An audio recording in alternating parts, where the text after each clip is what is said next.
नमस्कार, जय हिंद, वंदे मातरम साथियों।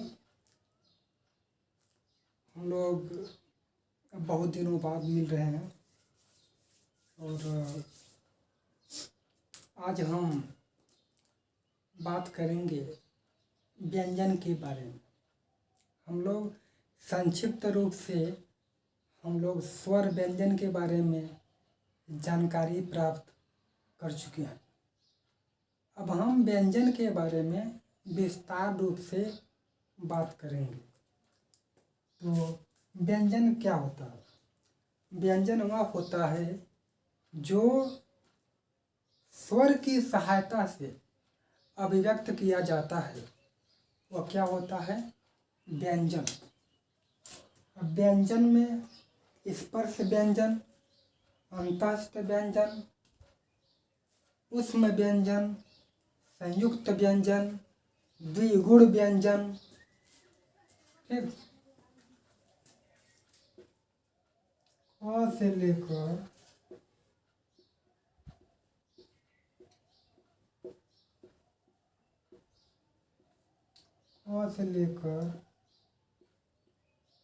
अ वर्ग तक यह क्या होता है? स्पर्श व्यंजन।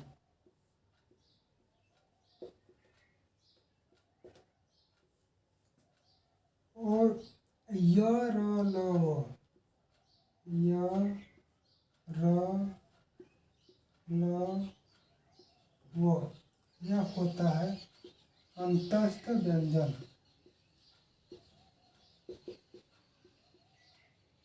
अंतस्थ व्यंजन। फिर स, ख, स, ह, ऊष्म व्यंजन।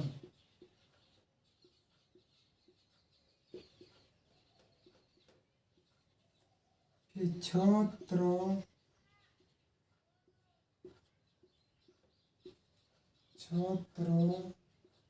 ज्ञ और स्र, यह हो जाता है संयुक्त व्यंजन।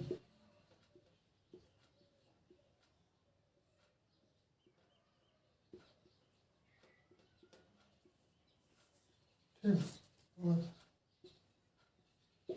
अण और ढ, यह हो जाता है द्विगुण व्यंजन। ठीक, हम लोग जब संक्षिप्त रूप से जब हम लोग बात कर रहे थे स्वर और व्यंजन के बारे में, तो उसी समय हम लोग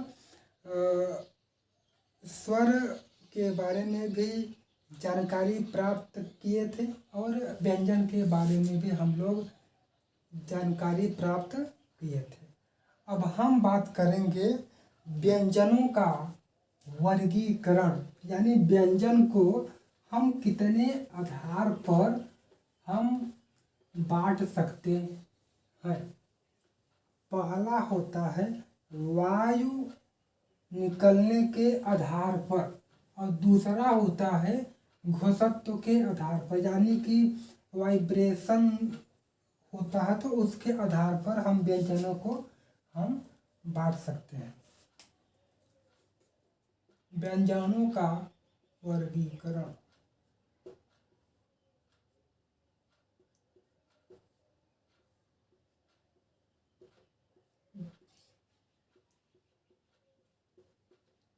व्यंजनों का वर्गीकरण। तब हम लोग पहले आधार पर बांटेंगे प्राणत्व के आधार पर।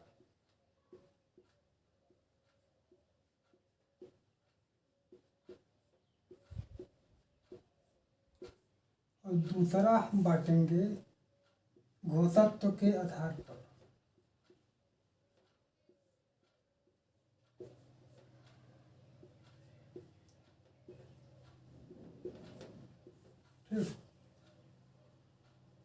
प्राणत्व के आधार पर हम दो भागों में बांटेंगे, अल्प प्राण और महाप्राण।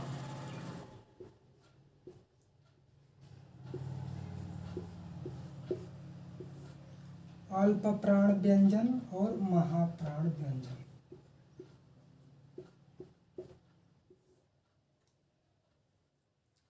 और घोषत्व के आधार पर हम लोग बांटेंगे अघोष और सघोष। अघोष और सघोष। ठीक, हम लोग व्यंजनों को दो आधार पर हम लोग बांट सकते हैं। आप लोग जैसे कि देख सकते हैं, पहला प्राणत्व के आधार पर, दूसरा घोषत्व के आधार पर। प्राणत्व के आधार पर अल्प प्राण और महाप्राण, और घोषत्व के आधार पर अघोष और सघोष। अल्प प्राण व्यंजन वह व्यंजन होता है जिसको अभिव्यक्त करने के लिए मुंह से अल्प वायु बाहर निकले, वह होती है अल्प प्राण। महाप्राण वह व्यंजन होता है कि जिसका उच्चारण करने में वायु से अधिक हवा निकले, तो वह हो जाता है महाप्राण। घोषत्व के आधार पर यदि हम बात करें तो घोषत्व यानी घोष, घोष मतलब कि वाइब्रेशन, अंग्रेजी भाषा में वाइब्रेशन, नाद, गूंज, यानी कि जब हम किसी भी व्यंजन का उच्चारण करते हैं या किसी व्यंजन को अभिव्यक्त करते हैं तो उसमें एक गूंज उत्पन्न होती है या गूंज उत्पन्न नहीं होती है। तो उसी के आधार पर यदि गूंज या नाद या वाइब्रेशन उत्पन्न हुई तो वह क्या हो जाता है, सघोष व्यंजन। और जब उसमें घोषत्व यानी कि गूंज वाइब्रेशन उत्पन्न नहीं होती है तो वह हो जाती है अघोष व्यंजन। अल्प प्राण में वर्गीय व्यंजन का यानी स्पर्श व्यंजन का आ जाता है पहला वर्ण, तीसरा वर्ण और पांचवा वर्ण। और महाप्राण में आ जाएगा वर्गीय व्यंजन का दूसरा वर्ण और चौथा वर्ण। इसकी मतलब अल्प प्राण में वर्गीय व्यंजन का विषम स्थान पर जो वर्ण आते हैं वह हो जाता है अल्प प्राण। और महाप्राण वह हो जाता है कि जिसमें सम स्थान पर जो वर्ण होते हैं वह महाप्राण हो जाते हैं। ठीक, और अघोष और सघोष। अघोष व्यंजन में जो वर्गीय व्यंजन होता है उसमें वर्गीय व्यंजन का पहला और दूसरा वर्ण अघोष व्यंजन और तीसरा, चौथा और पांचवा सघोष व्यंजन। ठीक, और यह आपका हो गया व्यंजनों का वर्गीकरण। ठीक,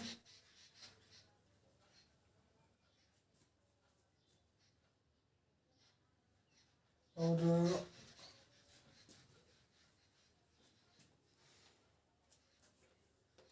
अब हम बात करेंगे आपका यहाँ से व्यंजन हो गया समाप्त। व्यंजन क्या होता है, व्यंजन का वर्गीकरण। ठीक, अब अयोगवाह।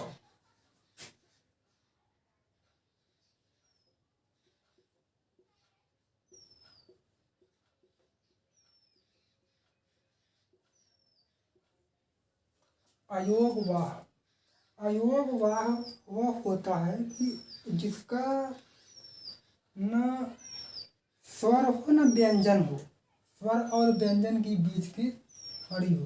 ठीक, जिसका योग ना हो वो हो जाता है अयोगवाह। और अयोगवाह में हम मुख्यतः अनुस्वार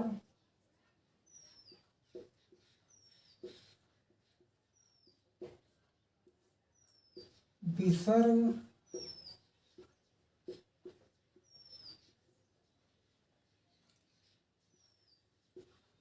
हलंत अर्धचंद्र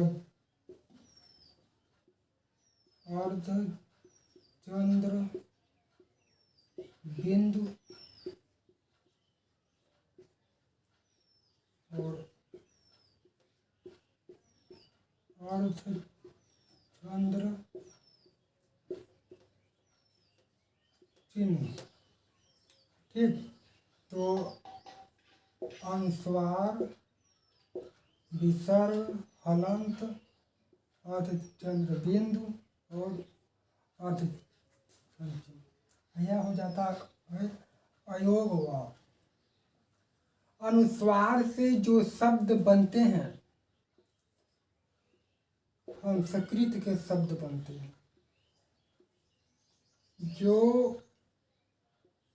अर्धचंद्र बिंदु से बनते हैं वह बनते हैं हिंदी के, और जो अर्धचंद्र इसके बनते हैं तो वो बनते हैं अंग्रेजी के।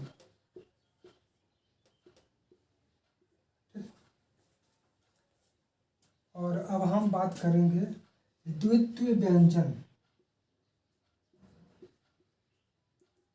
द्वित्व व्यंजन वह व्यंजन होता है जिसमें उसी व्यंजन का, यानी सेम व्यंजन का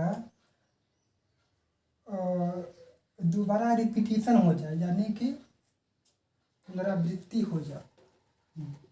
जैसे कि उज्ज्वल,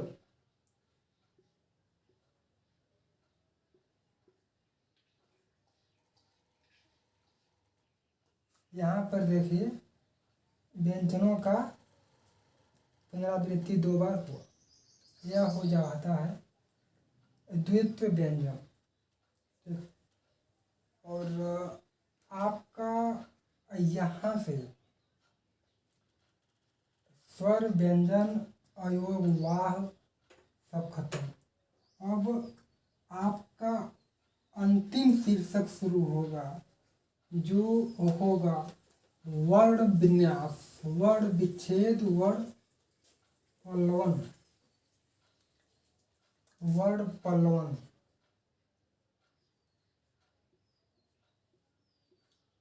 वर्ण विच्छेद, वर्ण विच्छेद, वर्ण पल्लवन, वर्ण विन्यास।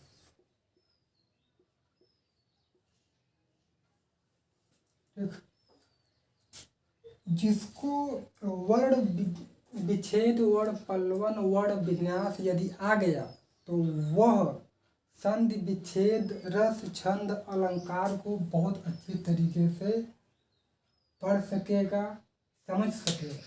तो हम शुरू करते हैं वर्ण विच्छेद। वर्ण विच्छेद मतलब कि जो शब्द बना हुआ है, कितने इसमें वर्ण शामिल है, कितने स्वर शामिल है, कितने व्यंजन शामिल है, कितने स्पर्श व्यंजन शामिल है, कितने अंतस्थ व्यंजन शामिल है, कितने उष्म व्यंजन शामिल है, कितने संयुक्त व्यंजन शामिल है।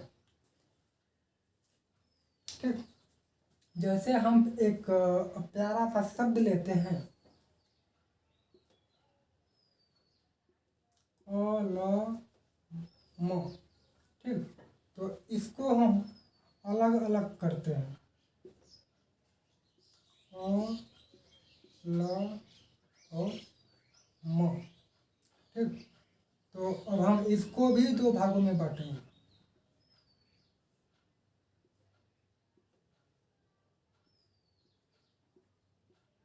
आधा क अ, ल फिर अ, म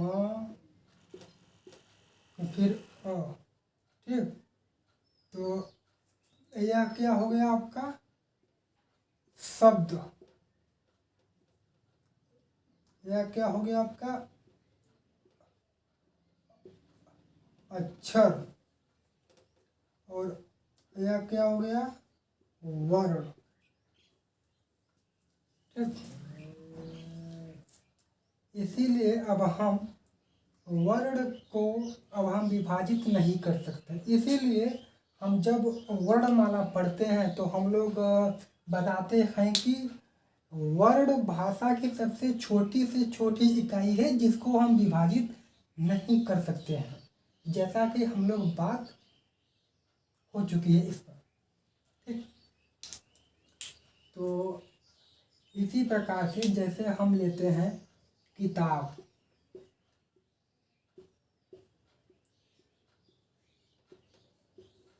तो हम किताब को हम विभाजित करेंगे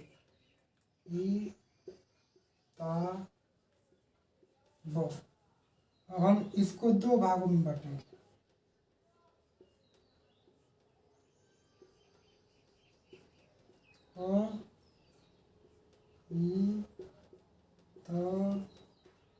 आक मात्रा ब और ठीक, यह हो गया आपका वर्ण विन्यास। अब इसी को यदि हम उल्टा कर देंगे, यानी कि पहले हम इसको लिखेंगे और फिर इसको लिख देंगे, तो वह क्या हो जाएगा वर्ण संयोग। जैसे कि हम लिखेंगे आधा को ओ ल ओ म और ओ, यह क्या हो गया ओ ल और म, और तीनों को मिला देंगे तो यह बन जाएगा कलम। ठीक, तो यह क्या हो गया वर्ण संयोग।